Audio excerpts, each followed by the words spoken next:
Antes da queda, Leona Helmsley administrava hotéis e torres comerciais com seu marido Harry. Nova York, Palm Beach. Nomes que vocês conhecem. Ela era exigente, temida, segundo alguns. Vocês podem se lembrar dos anúncios nas manchetes. Luxo com regras. Quando Leona falava, as pessoas se moviam. O poder parecia permanente. Isso nos leva a questionar.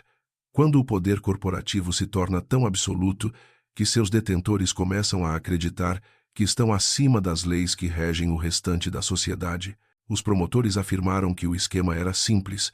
Contas domésticas e luxos pessoais eram empurrados para as empresas. Mansões recebiam melhorias. As faturas iam para o negócio. Mármore, cortinas, uma piscina, um sistema de som. Se você paga impostos todos os anos, sente o peso dessa questão. Você joga pelas regras. Você assina o que é verdadeiro. Você confia que os ricos farão o mesmo. Empreiteiros e funcionários falaram. As faturas contavam uma história. Itens que pertenciam a uma casa apareciam nos livros contábeis corporativos. O rastro de papel não mentiu. O governo disse que não foi um erro único, era um hábito, uma maneira de fazer a vida privada parecer uma dedução comercial. Em que ponto a confusão patrimonial deixa de ser uma prática contábil negligente para se tornar um crime deliberado contra o fisco? Se você já conferiu seu contra-cheque e estremeceu com a linha de retenção de impostos, conhece a sensação que se espalhou quando isso chegou às notícias. O julgamento chegou com uma frase que você provavelmente ainda se lembra. Uma governanta testemunhou que Leona disse: "Apenas as pessoas pequenas pagam impostos." Essa frase foi noticiada em todos os lugares. Ela pegou porque falava a um medo que você poderia sentir, de que o sistema tem dois conjuntos de regras, um para pessoas com poder, outro para você. Tendo ela dito isso ou não, as palavras aterrissaram como um martelo. Em 1989, um júri condenou Leona Helmsley por evasão fiscal federal e acusações relacionadas. Ela foi absolvida de algumas acusações, mas o centro da acusação se manteve. O juiz impôs posteriormente uma pena de prisão de 4 anos, milhões em multas, impostos atrasados e liberdade condicional. Apelações apararam arestas, mas o termo de prisão permaneceu. Ela acabou cumprindo cerca de 19 a 21 meses antes de ser liberada. A sentença foi curta no papel em comparação com as manchetes, mas ecoou por anos. Considerando a disparidade entre a pena sentenciada e o tempo efetivamente cumprido, será que o sistema de justiça penal está realmente equipado para punir crimes financeiros com a mesma severidade dos crimes comuns? Pause e coloque-se na mesa da cozinha na manhã em que leu aquela história. Você pode ter pensado sobre sua própria declaração de renda, sobre os recibos que guardou, sobre as horas que passou tentando fazer tudo certo. Você pode ter feito uma pergunta difícil. Se as regras são reais, elas alcançam a cobertura penthouse. Este caso disse que sim. A reação pública foi aguda. Alguns viram a justiça ser feita, outros viram teatro. Mas a mensagem para qualquer um com um talão de cheques era clara.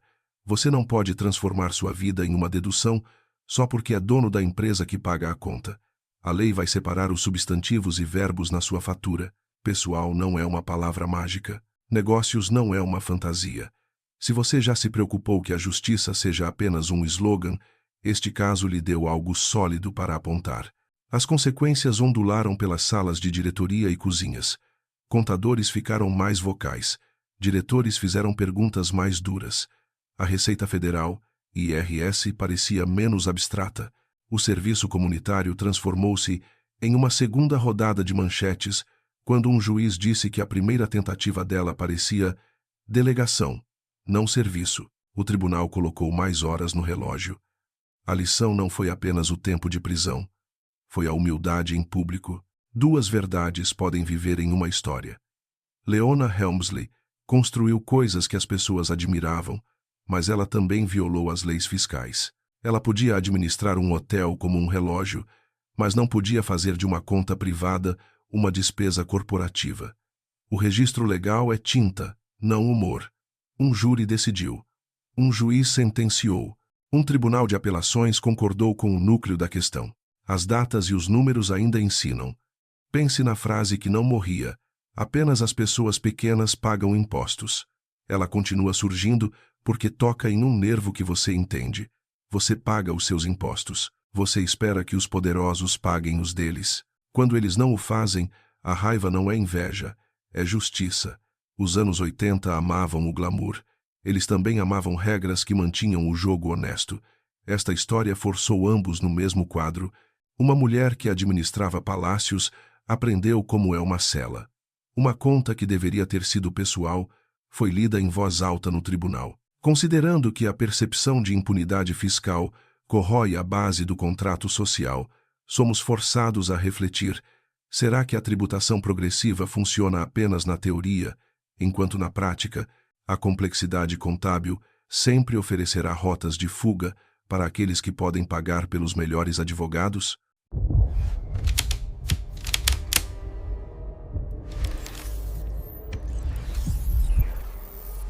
Jordan Belfort, conhecido pelo apelido Lobo de Wall Street, cuja confissão e pena de prisão em 1999 transformaram o império de vendas em um rótulo de alerta. Ele mostrou como o exagero publicitário pode esvaziar uma conta de poupança mais rápido do que qualquer falência bancária. O discurso de vendas soava como dinheiro, uma voz amigável, uma certeza, a promessa de que sua conta não apenas subiria, mas daria um salto. Se você atendeu a uma dessas ligações nos anos 90, lembra-se da adrenalina. Então, a conta chegou. É aqui que o padrão se quebra. Antes da queda, Jordan Belfort administrava a Stratton Oakmont, uma fábrica de ligações frias cold calls, com fileiras de telefones e corretores jovens armados com roteiros e fome de lucro. Eles vendiam ações de pequenas empresas para compradores comuns. Eles inflavam os preços com exagero e volume de negociação. Então, os insiders vendiam tudo. O movimento tem um nome simples: pump and dump, inflar e largar. Se você estava economizando naquela época, sentiu a ressaca, mesmo que nunca tenha comprado uma ação. A confiança diminui cada vez que uma promessa vira pó. O esquema funcionava à base de pressão e fingimento. Isso nos leva a questionar como a pressão psicológica de um roteiro de vendas bem elaborado consegue, muitas vezes, anular a cautela financeira racional até dos investidores mais prudentes. Antes de analisarmos as suspeitas em torno deste caso, me diga onde você assistiu a este vídeo e compartilhe sua opinião sobre o ocorrido.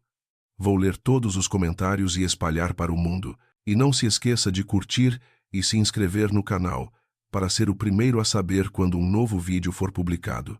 Novos corretores aprendiam a falar rápido. Aprendiam a prender você ao telefone com frases que pareciam suaves.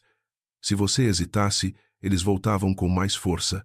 Feche agora, transfira hoje. Se você já se sentou à mesa da cozinha e sentiu um empurrão de vendas ultrapassar sua linha de conforto, conhece a sensação. Soa como confiança. Na verdade, é controle. Os lucros vinham do timing, não do talento. A Stratton e seu círculo discretamente possuíam grandes blocos das ações que estavam oferecendo. Usavam contas da casa e mãos amigas. Quando a sala de telefones movia o preço, eles vendiam durante a alta. Os compradores ficavam com papéis que desvalorizavam assim que as vozes seguiam em frente.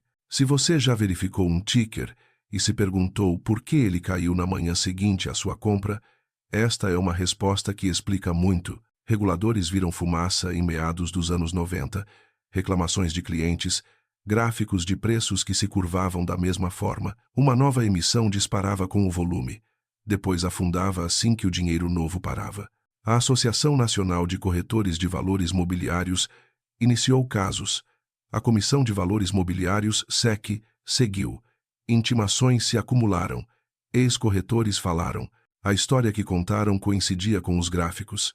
Abrir em alta, fechar em baixa, repetir. Será que o mercado financeiro possui mecanismos de autodefesa suficientes? Ou ele depende inteiramente de denúncias internas para expor manipulações sistêmicas? Em 1999, Belfort estava em um tribunal federal. Ele se declarou culpado de fraude de valores mobiliários e lavagem de dinheiro. A confissão disse em voz alta o que muitos já imaginavam ao assistir ao noticiário da noite. A promessa nunca foi sobre o seu futuro, foi sobre a saída deles. O governo disse que o prejuízo foi medido em centenas de milhões. O número da restituição dizia mais: 110, 4 milhões de dólares. Você não esquece um número como esse. Pause e pense onde você estava quando ouviu isso. Talvez no carro voltando para casa, talvez na mesa da cozinha com um jornal. Se você tinha um plano de previdência ou uma poupança naquela época, sentiu a raiva. Você joga pelas regras e quer que o mercado jogue por elas também. Em 2003, um juiz sentenciou Belfort a 4 anos de prisão federal. Ele cumpriu cerca de 22 meses em Taft antes de ser liberado. A liberdade supervisionada seguiu. A ordem de restituição permaneceu. O tribunal disse o que precisava ser dito com palavras simples. Um roteiro de vendas não é uma licença para mentir. O acesso ao mercado não é um direito que você pode abusar. Se você pega dinheiro com uma falsa promessa, a prisão é uma possibilidade, não uma teoria. O caminho legal importava, assim como a cultura ao redor dele. O filme e as memórias vieram depois.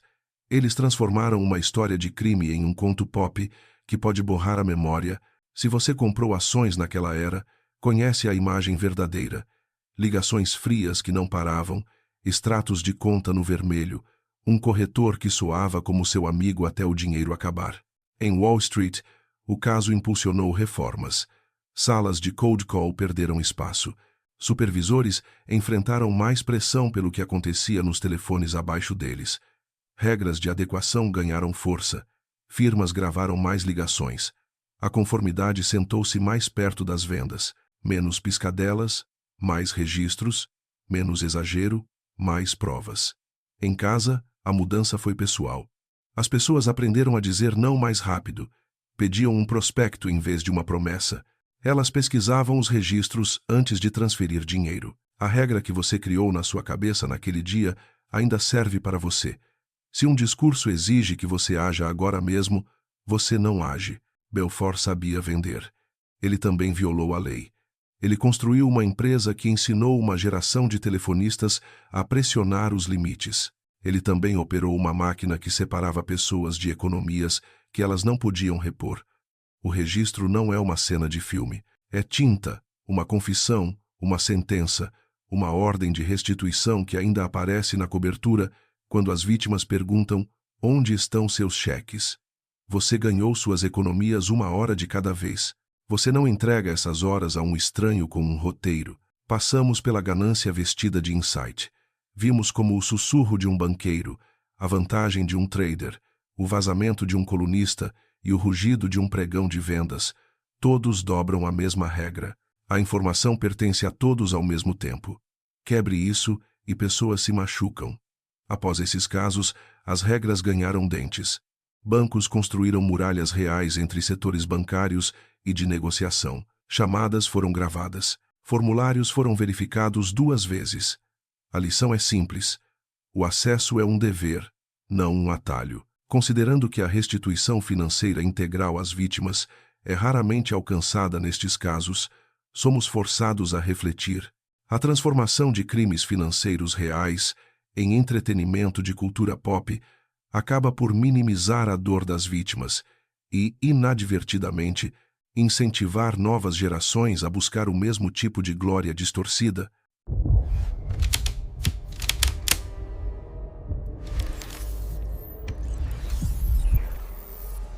Se você acompanhava as notícias de negócios em meados dos anos 80, certamente se lembra do nome Dennis B. Levine. Ele era um especialista em fusões e aquisições que transformou segredos corporativos em uma segunda fonte de renda. E então, a porta se fechou abruptamente. Antes da queda, Levine era um negociador em ascensão. Trabalhava em grandes transações.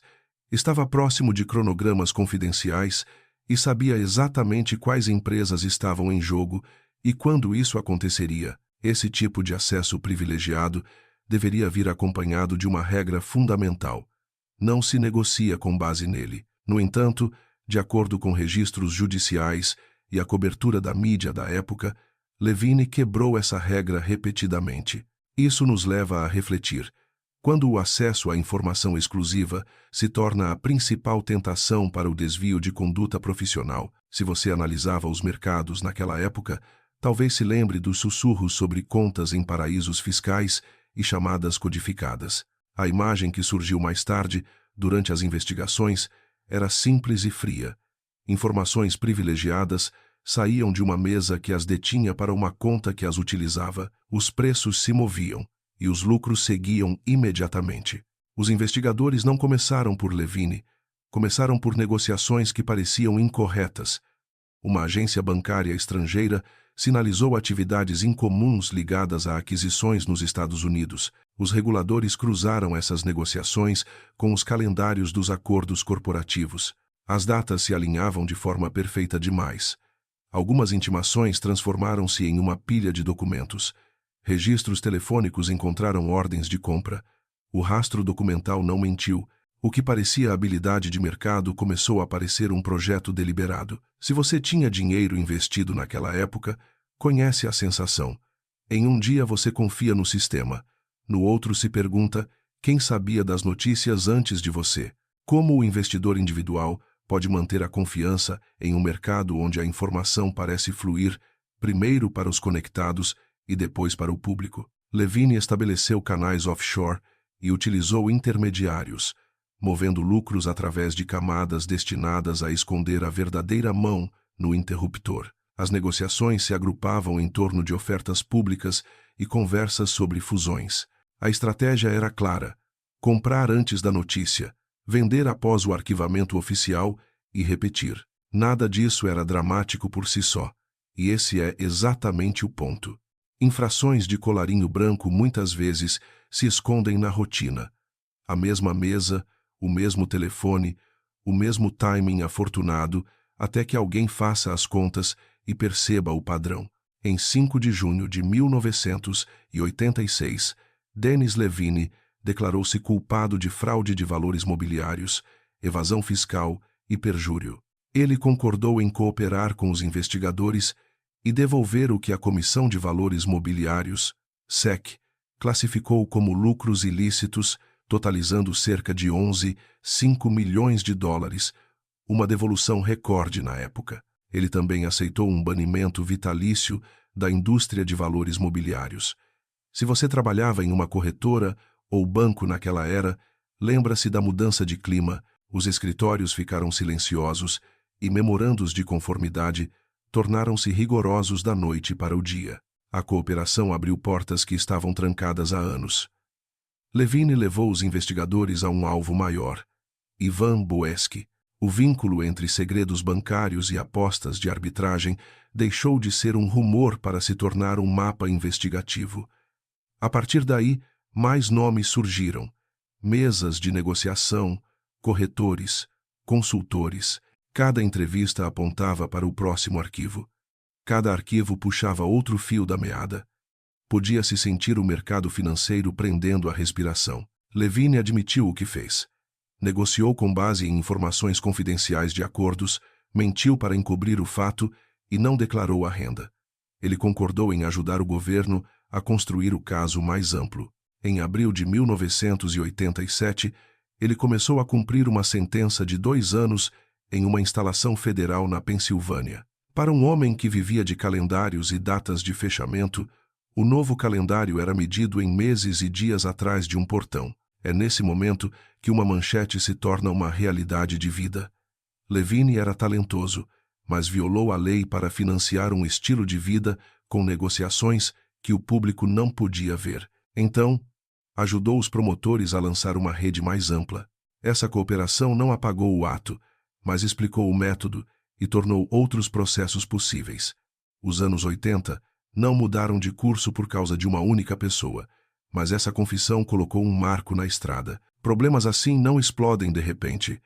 Eles se acumulam. Levine foi o banqueiro que abriu o caminho, mas o desenrolar dos fatos mostrou como a informação fluía lateralmente entre firmas, amizades e jantares sociais, onde uma dica soava como um favor entre amigos, mas se transformava em uma infração grave. Diante de um cenário onde as relações pessoais se misturam com segredos corporativos, somos desafiados a considerar Em que ponto a cultura de networking agressivo deixa de ser uma ferramenta de negócios e passa a ser o principal vetor de corrupção sistêmica nos mercados globais?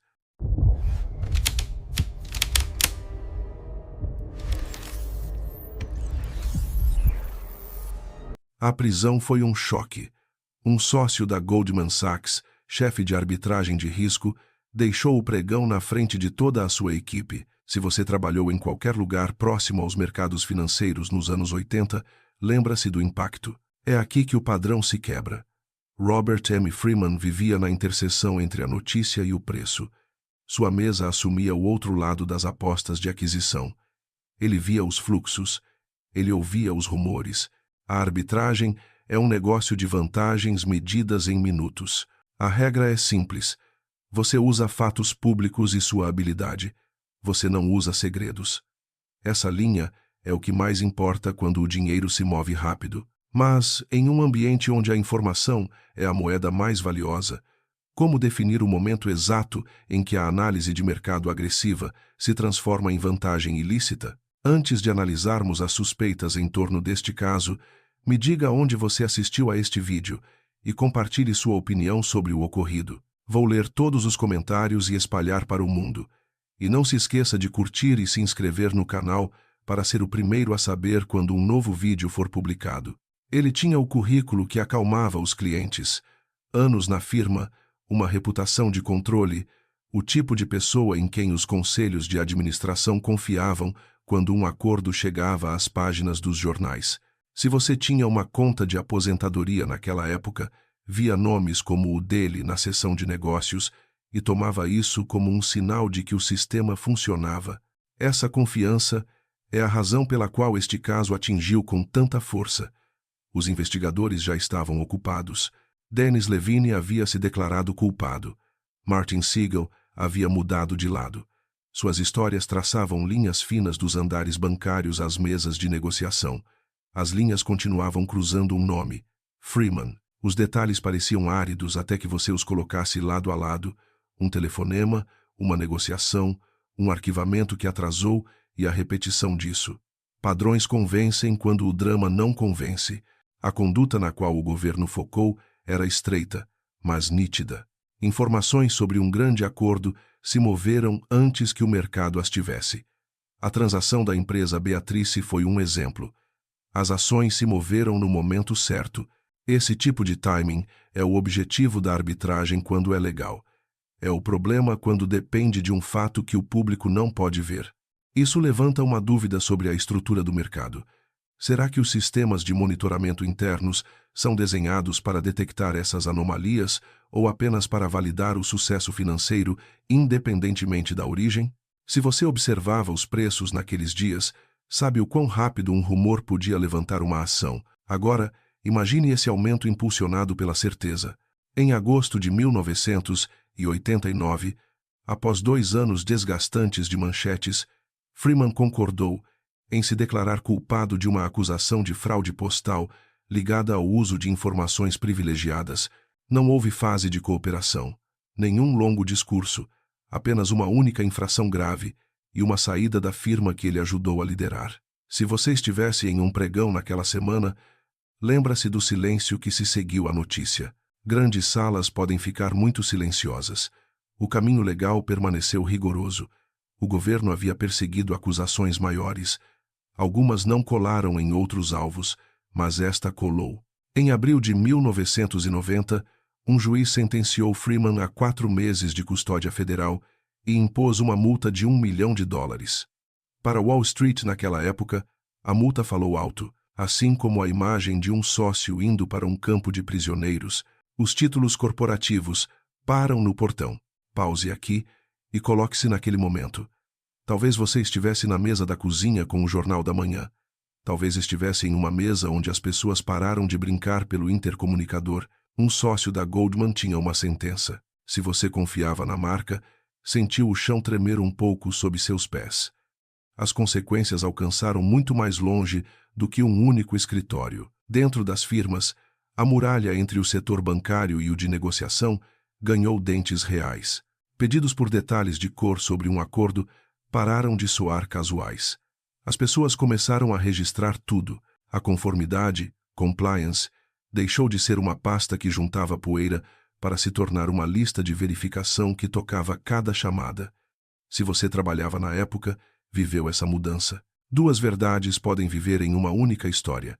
Freeman era habilidoso, mas ele também cruzou uma linha.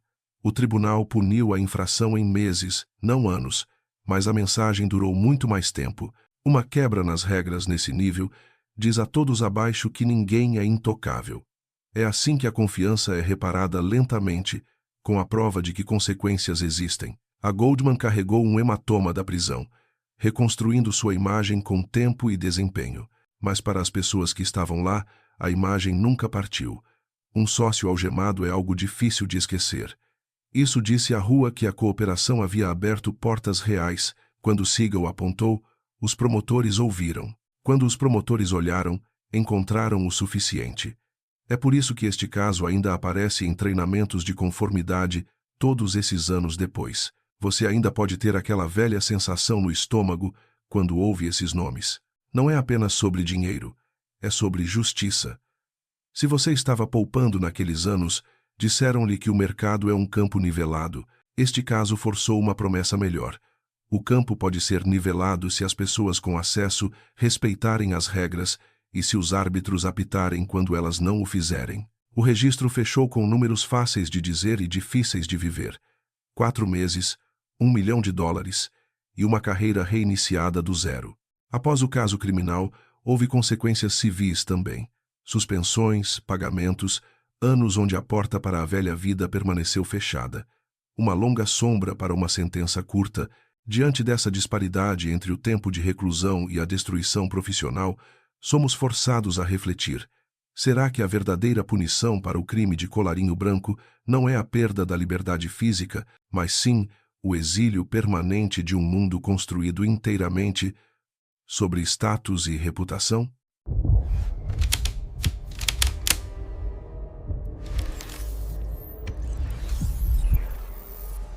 Robert Foster Winans era o escritor do Wall Street Journal, cujas colunas vazadas transformaram prazos de imprensa em sinais de negociação privada e forçaram os tribunais a decidir que tipo de informação realmente pertence ao mercado. O sinal não veio de um banco, veio de uma redação, de uma coluna com uma audiência leal, contendo algumas palavras capazes de mover uma ação antes mesmo do almoço. Se você lia jornal em meados dos anos 80, lembra-se do nome da coluna Heard on the Street e da assinatura que ajudava a escrever. L.A. Foster Winans tinha um acesso que a maioria das pessoas nunca vê. Ele via os rascunhos antes que o mundo os visse. Ele sabia qual empresa seria elogiada e qual seria questionada. Esse acesso vinha acompanhado de uma regra fundamental. Você não o usa para negociar e não o vaza. No entanto, o padrão se quebrou. De acordo com os registros, Winans compartilhou o conteúdo das colunas futuras com um amigo. O amigo passou a informação para um corretor. As negociações aconteceram. Os lucros vieram em seguida. O dinheiro não vinha da genialidade, vinha do timing. Se você estava economizando para a aposentadoria, sabe por que isso importa? Você contava com um campo justo, com notícias que chegassem a você e a todos os outros ao mesmo tempo. Isso levanta uma questão ética fundamental. Quando a informação jornalística, destinada ao público, é privatizada para lucro pessoal, a confiança na mídia sofre o mesmo dano que a confiança no sistema bancário. Aqui ocorre a primeira reviravolta. A firma onde o corretor trabalhava notou algo estranho. Negociações em certas contas correspondiam ao tom da coluna com uma velocidade misteriosa. Uma coluna positiva resultava em compras antes do amanhecer. Uma coluna cética resultava em vendas antes que qualquer outra pessoa pudesse piscar. A equipe de conformidade, compliance, começou a fazer perguntas. Chamadas telefônicas, ordens de compra, datas, horários. A linha tomou forma. Não parecia sorte, parecia um plano. O rastro de papel não piscou. Os investigadores viram como a cadeia funcionava. Um vazamento da redação para um amigo, do amigo para um corretor, do corretor para o mercado. Ao longo de alguns meses, os lucros se somaram. Não eram milhões e milhões, mas o suficiente para mostrar o poder de uma pequena vantagem inicial. Se você viu aqueles dias se desenrolarem, lembra-se da sensação. O mercado só funciona se as palavras pertencerem ao público no mesmo momento, nem um minuto antes. Então, o martelo caiu. Em 1985, um juiz federal considerou Winans culpado após um julgamento sem júri. Fraude de valores mobiliários, fraude postal, fraude eletrônica e conspiração. A sentença veio a seguir. 18 meses de prisão, uma multa de $5.000, anos de liberdade condicional e serviço comunitário. Ele cumpriu cerca de 9 meses antes de ser liberado. Os detalhes são simples. O conteúdo e o timing das colunas eram confidenciais para o jornal. Essa informação foi tratada como propriedade, foi tomada e vendida através de negociações. Os tribunais mantiveram o núcleo dessa teoria quando o caso alcançou instâncias superiores. Diante disso, devemos considerar a propriedade intelectual de uma notícia tem o mesmo peso legal que um ativo físico quando se trata de roubo. A lição foi maior do que um homem. A notícia tem donos até se tornar notícia.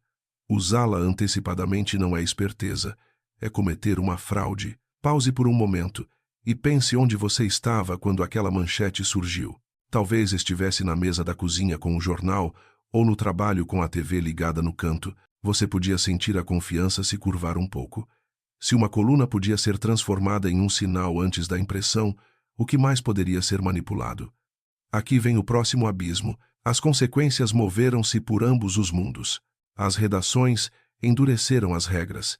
Menos pessoas viam os rascunhos. Novas aprovações foram exigidas. Novos registros foram criados. Wall Street também mudou. Os analistas passaram a observar com que frequência um único escritor podia mover um ticker de ações. Os oficiais de conformidade trataram vazamentos de imprensa como fatos materiais. Se você trabalhava nesses lugares, lembra-se do novo tom. Menos piscadelas, mais registros, menos casualidade, mais provas. Duas verdades podem viver juntas. Winans era um escritor habilidoso, mas também quebrou um dever claro. Ele usou informações que não lhe pertenciam para ganho privado. Ele pagou um preço medido em acusações e meses de reclusão. Ele também ajudou a moldar a lei. O caso forçou os tribunais a dizer em voz alta o que parece óbvio para a maioria de vocês. O produto de trabalho confidencial é propriedade. Tomá-lo para negociar é uma fraude contra a fonte, não apenas contra os investidores que chegaram tarde. A parte humana ainda importa. Um jovem jornalista tornou-se um réu.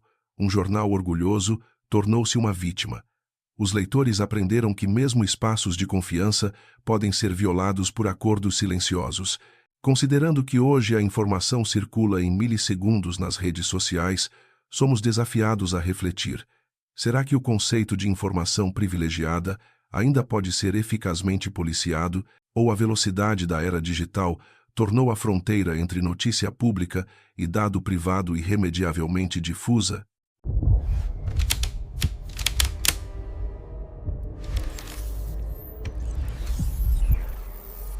Ivan Boesky era uma verdadeira estrela em Wall Street.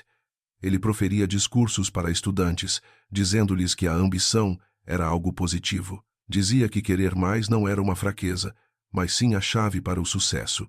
As multidões adoravam essa retórica. Os aplausos eram altos e confiantes, exatamente como aquela década. Mas essa imagem pública não durou.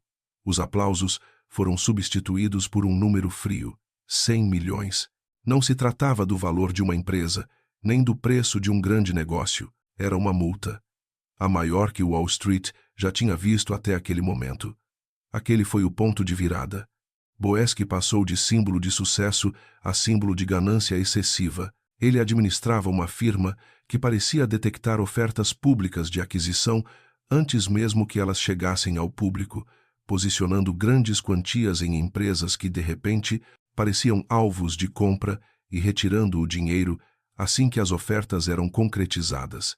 Isso nos leva a questionar: até que ponto a intuição de mercado é habilidade e onde começa a vantagem desleal? Ele era um símbolo da ascensão daquela era e uma figura constante nas páginas de negócios que muitos de vocês ainda se lembram de ler durante o café. De acordo com arquivos federais e reportagens da época, essas previsões misteriosas não eram apenas instinto. Os investigadores disseram mais tarde que elas eram frequentemente alimentadas por informações materiais não públicas que nunca deveriam ter chegado a uma mesa de operações. O mecanismo veio à tona em pedaços. Primeiro, um banqueiro foi identificado em uma rede complexa que envolvia telefones públicos, mensagens codificadas e contas no exterior. Esse indivíduo admitiu a culpa e concordou em cooperar, o que abriu uma porta que estava fechada para os reguladores há anos. Os registros telefônicos alinharam-se com os calendários das negociações. Os registros de transações se estabeleceram em uma sequência que parecia menos com sorte e mais com um plano deliberado. O rastro documental era incontestável. Os promotores descreveram uma cadeia de dicas que fluía de banqueiros de investimento com acesso a fusões pendentes para corretores e operadores que podiam agir antes de qualquer anúncio público. Nessa cadeia, Boesky não era um espectador.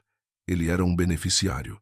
Posições eram tomadas, às vezes através de acordos de estacionamento de ações e outras vezes através de acumulações rápidas que só faziam sentido se o comprador já soubesse o que o mercado ainda desconhecia. Diante disso, como o investidor comum pode se proteger em um sistema onde a informação é a moeda mais valiosa e restrita? A fase de descoberta seguiu um ritmo simples.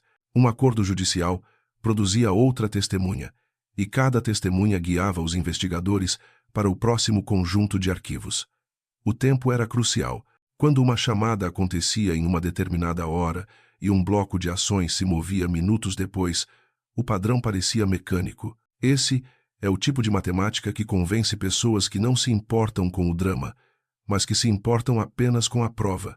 O processo legal chegou como a gravidade. Em 1986, Ivan Boesky declarou-se culpado de uma infração grave relacionada ao uso de informações privilegiadas. Como parte da resolução, ele concordou com um impacto financeiro recorde de 100 milhões de dólares, divididos entre lucros devolvidos e uma multa correspondente. Além disso, ele concordou em cooperar com a ampla investigação do governo sobre as práticas de Wall Street. Ele seria posteriormente sentenciado a 3 anos e meio sob custódia federal, cumprindo cerca de 20 meses antes de ser liberado. O banimento da indústria que se seguiu foi permanente. No tribunal, não houve necessidade de discursos. Os fatos vieram em uma linha cronológica que o júri e o público podiam entender.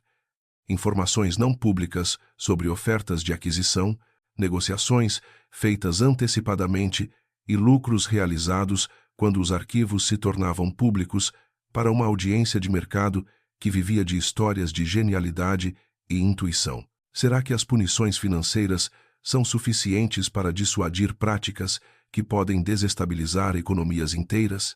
O caso entregou uma verdade mais dura. Algumas das melhores decisões de mercado eram simplesmente decisões tomadas com informações que não eram permitidas. À medida que a sentença era proferida, as consequências mais amplas começaram. Muralhas de conformidade que antes existiam principalmente no papel foram reconstruídas com uma separação real entre os setores bancários e de negociação. As firmas olharam 2 vezes para quem podia falar com quem dentro do mesmo edifício. Telefones que antes zumbiam com avisos amigáveis ficaram silenciosos. Se você tinha dinheiro no mercado naquela época, mesmo que fosse apenas uma pensão, você fazia parte dessa história sem saber. A cooperação de Boesky também apontou para além de seus próprios registros. Ajudou os promotores a mapear uma rede que ligava banqueiros, corretores e operadores a uma economia paralela de dicas e favores. A onda de fiscalização que se seguiu alcançaria mesas conhecidas por um tipo diferente de inovação. Mesas que mudaram a forma como as empresas levantavam dinheiro e como os investidores buscavam rendimentos. Uma sala de estudantes ouvindo uma frase sobre ambição e sucesso, e um homem que acreditava ter encontrado a fórmula para vencer um jogo que o público mal entendia. Os anos 80 não terminaram com um sussurro. Para muitos, terminaram com o som de uma porta de instalação federal se fechando e a visão de uma celebridade dos negócios caminhando para a custódia do Estado. Se o sucesso financeiro extremo muitas vezes exige caminhar na linha tênue entre a estratégia agressiva e a infração ética, como podemos redefinir o conceito de vencer no mundo corporativo moderno para evitar a repetição desses ciclos históricos?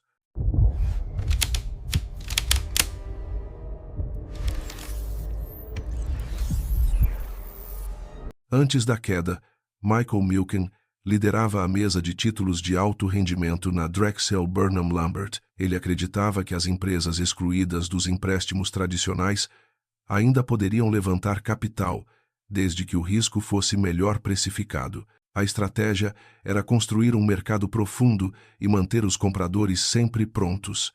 Esse era o discurso de venda. E funcionou. Os negócios cresceram e os retornos também. Se você assistia ao noticiário noturno naquela época, certamente ouviu o nome dele. Se tinha um plano de aposentadoria, sentiu o clima daquele momento: confiança, velocidade e potencial de alta. O mundo de Milken funcionava na base do timing e da confiança.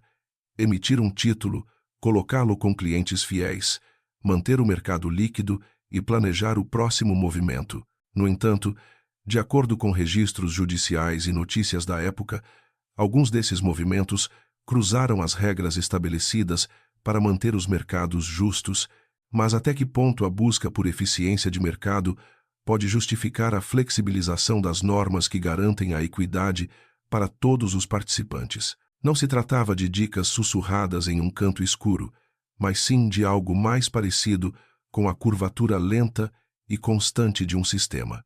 Práticas como o estacionamento de ações eram usadas para que o controle real de uma posição ficasse oculto. Formulários de arquivamento eram preenchidos sem corresponder à realidade, ajudando terceiros a mascarar quem detinha o que e quando. Pequenas infrações, quando repetidas com frequência, tornam-se uma ruptura completa. Outros casos romperam a superfície primeiro. Um banqueiro de investimento declarou-se culpado e concordou em falar. Um operador admitiu ter estacionado ações e também falou. Os investigadores começaram a comparar calendários de grandes negócios com explosões de compras que não se encaixavam no padrão natural. Verificaram registros telefônicos e bilhetes de negociação. Uma imagem se formou e ela não parecia sorte. Parecia um projeto deliberado. Foi nesse momento que o cerco se fechou. Um memorando usava palavras cuidadosas para esconder um objetivo simples. Uma chamada às 10 da manhã alinhava-se perfeitamente com uma negociação às 10h05. Um formulário que deveria ser entregue à luz do dia aparecia apenas tarde da noite. Um acordo de cooperação abriu uma gaveta com anotações, depois outra. Casos de colarinho branco raramente dependem de uma única revelação dramática. Eles são construídos como os postes de uma cerca, um após o outro na mesma linha. E uma vez que você vê a linha traçada, não pode deixar de ver lá. Isso levanta uma questão crucial sobre a vigilância financeira. Quão transparentes são realmente as movimentações institucionais antes que uma investigação forense decida conectar os pontos? Em 1990, o governo tinha um caminho sólido. Michael Milken aceitou a culpa em várias acusações de crimes graves, envolvendo violações de valores mobiliários e de relatórios. O caso não alegava que ele negociava com base em uma dica clássica em troca de dinheiro vivo, mas sim que ele quebrou regras que mantêm o jogo honesto e ajudou outros a fazerem o mesmo. A defesa citou as empresas que encontraram financiamento por causa de seu mercado, os empregos salvos e a inovação gerada. A acusação, por sua vez, apontou para as regras. As divulgações obrigatórias são a promessa que o mercado faz ao público. Quebre essa promessa e os números deixam de importar. A sentença foi um choque para a época. 10 anos, banimento vitalício da indústria e cerca de 600 milhões de dólares em multas e pagamentos. Após cooperação e outros fatores, o tribunal reduziu a pena. Ele cumpriu cerca de 22 meses. Saiu um homem livre, mas não um operador livre. O banimento se manteve. A lição também. Pause e pense onde você estava quando aquela manchete surgiu. A Drexel Burnham Lambert não sobreviveu à tempestade e colapsou em falência em 1990. As muralhas de conformidade dentro dos bancos foram reconstruídas, desta vez com auditorias rigorosas por trás delas. As ideias de Milken mudaram fundamentalmente o acesso ao capital nos Estados Unidos. Muitas firmas cresceram porque alguém acreditou em um novo mercado. No entanto, essas mesmas ideias também alimentaram comportamentos que violaram as regras. A lei respondeu a essa parte com acusações formais, uma confissão e uma sentença. Eram negociações que pareciam rotineiras, até que se descobrisse como eram executadas e por quê. A linha entre a genialidade financeira e a vantagem ilícita pode parecer fina quando não se observa de perto. Com Michael Milken, a lição atingiu o núcleo de Wall Street. Mas o caso de um banqueiro puxou um fio que alcançou muito mais longe do que programas de entrevistas e manchetes. Alcançou os escritórios de retaguarda, as linhas telefônicas privadas e os lugares silenciosos onde segredos se transformam em transações. Considerando que as inovações financeiras introduzidas naquela era ainda sustentam grande parte da economia global hoje, somos forçados a confrontar um dilema duradouro. É possível ter um mercado verdadeiramente revolucionário e agressivo sem que ele inevitavelmente teste e, por vezes, rompa os limites éticos estabelecidos para protegê-lo.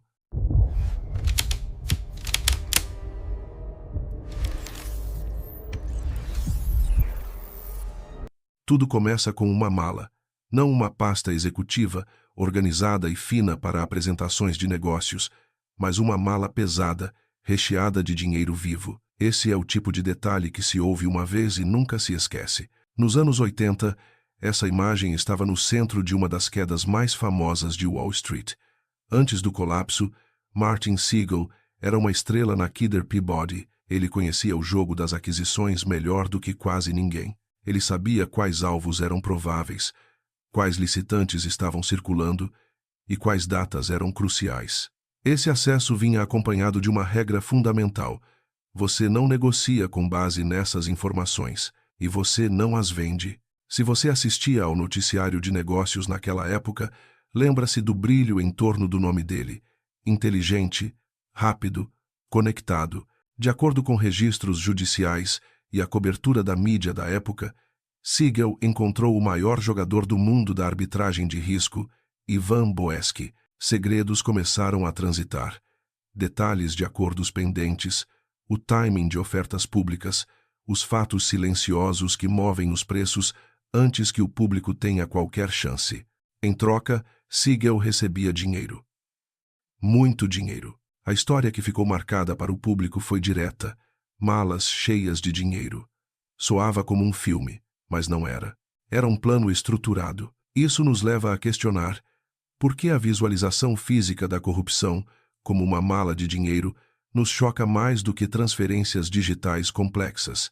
Mesmo que o impacto econômico seja o mesmo, você pode ter sentido o clima daquela era. Se você tinha um plano de previdência ou acompanhava os mercados, lembra-se do burburinho. A ideia de que a inteligência poderia explicar cada lucro, mas alguns profetas do mercado precisavam de mais do que inteligência. Precisavam de informações que ninguém mais tinha.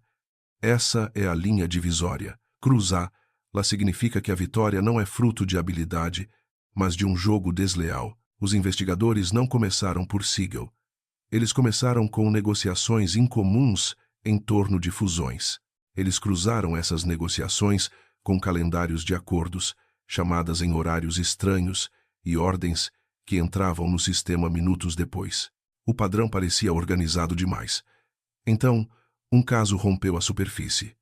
Dennis Levine, um banqueiro, declarou-se culpado e cooperou. Ele apontou para cima na cadeia de comando, em direção a Boesky, e Boesky, por sua vez, apontou para os banqueiros que alimentavam as negociações. No mundo corporativo, a lealdade muitas vezes desaparece assim que a pressão legal começa. Será que a cultura de cada um por si é um subproduto inevitável de ambientes de alto risco? Foi nesse momento que o nome de Siegel saiu das páginas de negócios para um arquivo de tribunal. No final de 1986, as intimações chegaram. A Comissão de Valores Mobiliários, SEC, pressionou. Menos de um dia após ser notificado, Siegel ofereceu-se para se declarar culpado e cooperar. Esse timing foi crucial. Ele conhecia o mapa, quem falava com quem, onde um aviso informal se tornava uma transação financeira. Ele estava nas salas onde os acordos nasciam. Ele também se sentava do outro lado da mesa do operador, que transformava esses segredos em posições de mercado. Se você trabalhava no mercado financeiro, lembra-se de quão rápido isso se espalhou.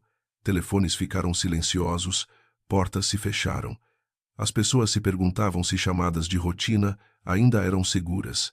Em 13 de fevereiro de 1987, Martin Siegel declarou-se culpado de conspiração para violar as leis de valores mobiliários e evasão fiscal. Ele concordou em pagar quantias significativas em penalidades e concordou em cooperar. A sentença foi adiada para que ele pudesse ajudar. Essa cooperação alcançou muito mais do que uma única firma. Tocou a Drexel Burnham Lambert. Tocou o mundo do estacionamento de ações e arquivamentos encenados. Tocou em acordos sobre os quais você lia no café da manhã naquela época, perguntando-se como alguém poderia ter acertado o tempo tão bem. Em junho de 1990, um juiz federal sentenciou Siegel a 2 meses de prisão, 5 anos de liberdade condicional e serviço comunitário. Ele já havia pago milhões em penalidades em um acordo com a SEC. A sentença de prisão foi curta. O banimento de sua antiga vida, no entanto, não foi. Juízes ponderam a cooperação. Eles ponderam o arrependimento. Eles ponderam o valor de uma testemunha que abre portas trancadas. Foi isso que aconteceu aqui.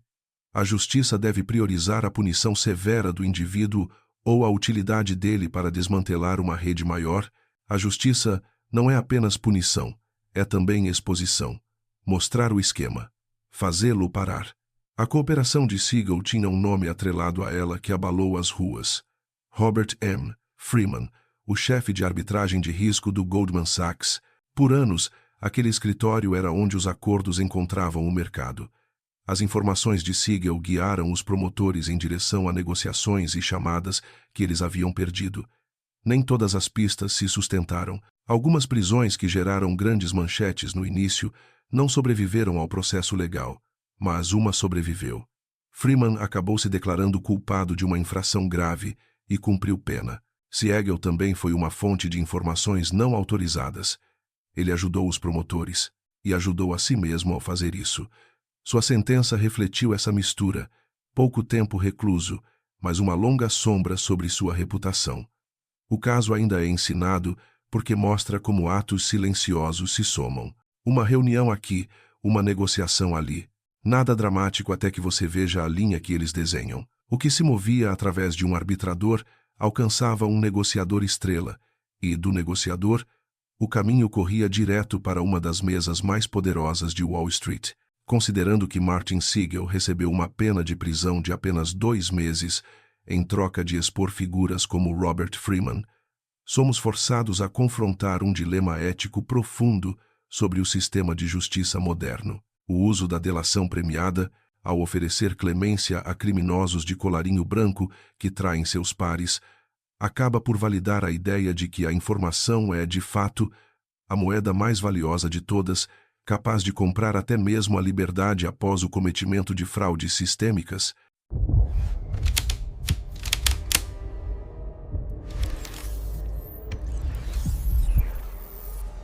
A palavra Rider, incursor corporativo, não era um insulto nos anos 80. Era um título de trabalho. Significava mover-se rápido, levantar capital, fazer grandes apostas em empresas cansadas e prometer torná-las enxutas. Paul A. Bilzerian usava esse título com orgulho. Então, um veredito transformou o garoto propaganda das aquisições agressivas em um detento federal. É aqui que o padrão se quebra. Antes da queda, Bilzerian movia-se no centro do picadeiro. Ele assumiu uma participação na Singer, circulou outros alvos. Falava como um homem que sabia que podia dobrar um acordo à sua vontade. Mas onde termina a estratégia empresarial agressiva e começa a manipulação ilícita do sistema? Antes de analisarmos as suspeitas em torno deste caso, me diga onde você assistiu a este vídeo e compartilhe sua opinião sobre o ocorrido. Vou ler todos os comentários e espalhar para o mundo. E não se esqueça de curtir e se inscrever no canal para ser o primeiro a saber quando um novo vídeo for publicado. Se você lia as páginas de negócios naquela época, via o nome dele com frequência. Inteligente, implacável, pronto para a luta. De acordo com registros judiciais e a cobertura da época, a luta cruzou a linha que mantém os mercados honestos. Não foi com uma dica sussurrada, mas com papelada, com controle escondido atrás de nomes de terceiros e com declarações que pintavam um quadro mais limpo do que a verdade. O governo disse que 3 esquemas se destacaram: construir posições secretamente através de laranjas, nominees, declarar erroneamente a origem do dinheiro e chamar uma compra de mercado aberto quando o plano era, na verdade, muito mais profundo. Cada movimento parecia pequeno por si só. Juntos, no entanto, eles mudavam o que outros investidores pensavam que estava acontecendo. Se você tinha um plano de aposentadoria, sabe por que isso importa. Você confia que os arquivos e relatórios sejam reais. Você faz escolhas baseadas nessas palavras. Quando as palavras são distorcidas, o campo de jogo se inclina. Isso nos força a perguntar: até que ponto a burocracia financeira é apenas uma formalidade, e quando ela se torna a barreira essencial entre a ordem e a fraude? A trilha não era glamurosa, era metódica. Investigadores cruzaram negociações com datas, rastrearam fundos através de trustes, leram arquivos ao lado de registros bancários e fizeram perguntas simples: quem pagou? Quem era o dono? Quem decidiu? O papel não mentiu. Um fato de cada vez, a imagem se formou. Não parecia sorte, parecia um projeto deliberado. Em junho de 1989, um júri condenou Bilzerian em 9 acusações de crimes graves, incluindo fraude de valores mobiliários, conspiração, falsas declarações e infrações fiscais. O tribunal não precisou de discurso. O registro falou por si. 3 meses depois, um juiz pronunciou a sentença. 4 anos em prisão federal, multa de $5 milhões e serviço comunitário. Uma mensagem enviada a qualquer um que pensasse que os formulários eram apenas teatro. Se você assina uma declaração para o mercado, ela precisa ser verdadeira. Apelações se seguiram. No início de 1991, um tribunal federal de apelações manteve a condenação, sem reversão, sem novo julgamento. Em dezembro de 1991, Bilzerian apresentou-se a um campo federal para começar a cumprir sua pena. Ele cumpriu cerca de 13 meses antes de passar para a prisão domiciliar. O termo original de 4 anos foi reduzido pelo tribunal, mas a classificação do crime não mudou. Ela permaneceu. O caso criminal terminou, mas a guerra civil começou. A Comissão de Valores Mobiliários, SEC, entrou com um processo para recuperar os lucros de seus negócios. Um juiz federal ordenou a devolução de dezenas de milhões, mais juros, e os números cresceram com o tempo. Lutas por desacato se seguiram, envolvendo administradores judiciais, pedidos de falência e mais audiências. Se você acompanhou a história ao longo dos anos, viu um homem argumentar que não devia nada e um governo que se recusava a desistir. A pena de prisão foi medida em meses, a sombra civil foi medida em décadas.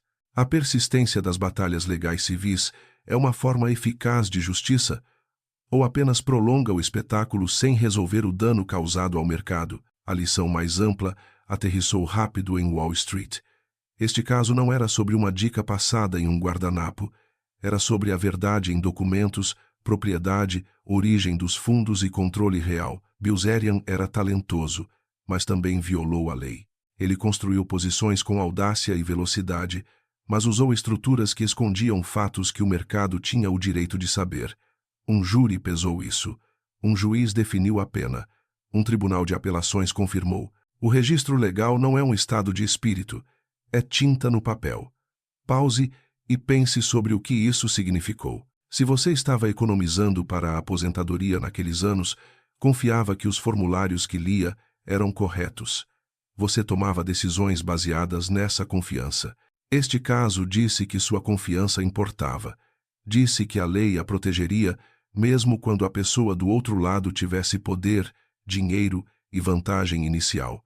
Os anos 80 adoravam a imagem do Raider solitário enfrentando a velha guarda corporativa. Esta história cortou essa imagem. Ela reafirmou que as regras ainda se aplicam quando as apostas são mais altas, que estruturas criativas não desculpam declarações falsas e que uma vitória construída por mãos ocultas não é uma vitória, é uma fraude. Considerando que a complexidade dos instrumentos financeiros modernos supera em muito a dos anos 80, devemos refletir. Será que a transparência absoluta nos documentos corporativos é um ideal inalcançável ou é o único pilar que impede o colapso total da confiança no capitalismo global?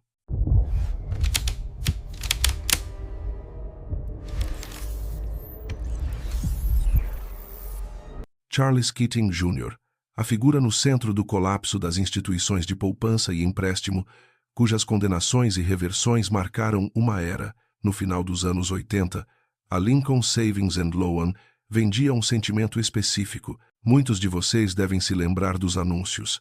A promessa era simples: dinheiro seguro, retornos seguros. Então, a promessa rachou. É aqui que o padrão se quebra. Antes da queda, Charles Keating era um construtor. Ele administrava a American Continental Corporation. Ele comprou a Lincoln S.L. na Califórnia. Os ativos dispararam, os negócios imobiliários se multiplicaram. A mensagem era ousada: crescimento, confiança, mãos firmes no volante. Se você tinha um certificado de depósito CD, naquela época, via os logotipos e se sentia calmo. Essa calma não durou. Os reguladores emitiram avisos. As perguntas se acumularam. A Lincoln vendia títulos de risco de sua empresa controladora para compradores comuns que pensavam estar adquirindo poupanças seguras. Os acordos moviam lucros no papel enquanto as perdas cresciam por baixo da superfície. Se você já verificou as letras miúdas de um investimento, sabe por que isso importa. O rótulo seguro é uma promessa. Quebrá-lo prejudica pessoas reais. Isso nos leva a questionar: onde termina o marketing financeiro agressivo e começa a deturpação intencional do risco para o consumidor leigo? Antes de analisarmos as suspeitas em torno deste caso, me diga onde você assistiu a este vídeo e compartilhe sua opinião sobre o ocorrido. Vou ler todos os comentários e espalhar para o mundo, e não se esqueça de curtir e se inscrever no canal para ser o primeiro a saber quando um novo vídeo for publicado. A Lincoln falhou em 1989. Milhares de clientes ficaram presos com títulos quase sem valor. Os números eram grandes. A raiva era maior. As audiências começaram. As manchetes sobre os Keating Five ligaram a instituição financeira a 5 senadores que se reuniram com reguladores. Vocês viram esses rostos no noticiário da noite.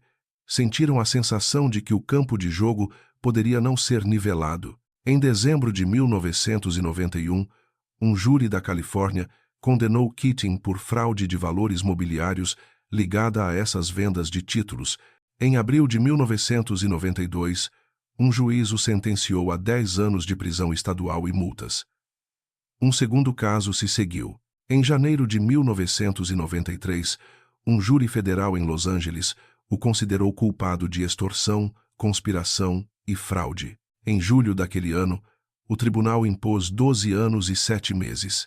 Se você estava na mesa da cozinha com um jornal, lembra-se do choque. 2 tribunais, 2 números pesados. Pause e visualize as pessoas que detinham esses títulos. Muitos eram aposentados.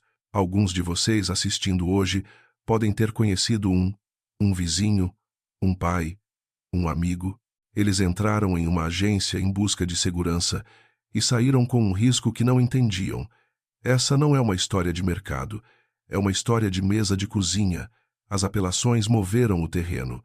No final de 1996, um juiz federal anulou as condenações de 1993 após constatar má conduta dos jurados. No início daquele mesmo ano, um tribunal federal havia anulado o caso estadual de 1991 devido a instruções falhas ao júri. Como a sociedade deve equilibrar o desejo de justiça imediata para as vítimas financeiras com a necessidade técnica de um processo legal livre de erros processuais? Keating foi libertado sob fiança após cumprir cerca de 4 anos e 8 meses. As manchetes mudaram de condenado para anulado. Se você sentiu uma vertigem lendo essas histórias, não estava sozinho. A justiça pode ser lenta, Ela também pode mudar de ideia quando as regras de um julgamento são quebradas. Os promotores se prepararam para novos julgamentos. As evidências envelheceram, as testemunhas desapareceram. Em 1999, Keating aceitou um acordo. Ele se declarou culpado de acusações federais menores de fraude falimentar. O juízo sentenciou ao tempo já cumprido, sem retorno à prisão. Outras acusações foram retiradas. Para as vítimas, esse resultado reabriu velhas dores. Para o sistema, fechou um livro muito longo. Vocês podem se lembrar da mistura de sentimentos: alívio pela finalidade, frustração pela lacuna entre as primeiras manchetes e a linha final. A crise das SL refez as regras. Os reguladores endureceram a fiscalização. Os limites de risco retornaram. Os auditores passaram a olhar com mais rigor para as avaliações imobiliárias e acordos entre filiais. Se você trabalhava em finanças, lembra-se do novo clima: menos brilho, mais arquivos. Se você estava apenas guardando dinheiro, aprendeu a fazer perguntas diferentes. Quem está vendendo isso? Quem é o dono do emissor? O que acontece se o mercado virar? Duas verdades podem viver em uma história. Keating construiu impérios, mas também quebrou a confiança. Os tribunais disseram isso e depois disseram que os julgamentos foram falhos. Ele cumpriu anos sob custódia e terminou com uma confissão de culpa por acusações menores e tempo servido. O registro não é um slogan. É tinta em datas que você pode verificar. Para muitos de vocês, a lição duradoura não foi o xadrez legal. Foi o custo humano de vendas que pareciam seguras e não eram. Um executivo outrora confiante em um tribunal. Se você assistiu àquela era de uma poltrona na sala de estar, lembra-se do som da confiança se curvando. Você também se lembra do alívio quando o sistema mostrou que podia lutar contra a inflação inicial. Um banco construído para parecer segurança, uma caneta presa a uma corrente. Após a Lincoln, muitos de vocês começaram a ler as letras miúdas com um olhar diferente. Vocês pararam de confiar na palavra seguro sem provas. Considerando que a complexidade dos produtos financeiros modernos muitas vezes oculta riscos sistêmicos semelhantes aos vistos na crise das SL, somos forçados a refletir: será que a educação financeira do consumidor é realmente uma defesa eficaz ou apenas uma forma de transferir a culpa institucional para o indivíduo quando a próxima bolha inevitavelmente estourar?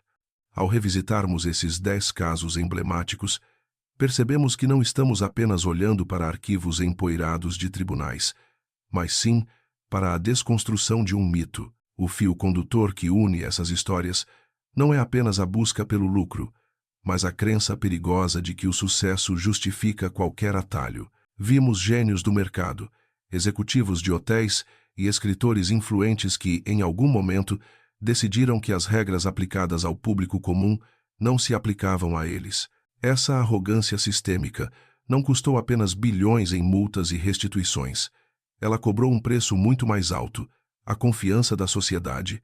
Cada veredito, cada sentença de prisão e cada reforma regulatória que discutimos nasceu de um momento em que a ilusão de competência foi quebrada pela realidade da fraude. Esses casos nos lembram que o mercado financeiro é, em essência, um sistema de promessas. A lição que fica é que a transparência não é uma burocracia irritante, mas a única barreira entre um mercado funcional e um cassino viciado. Se você acredita que aprender com o passado é a única forma de proteger o seu futuro financeiro, deixe seu like, inscreva-se no canal e ative as notificações para não perder nossos próximos documentários investigativos.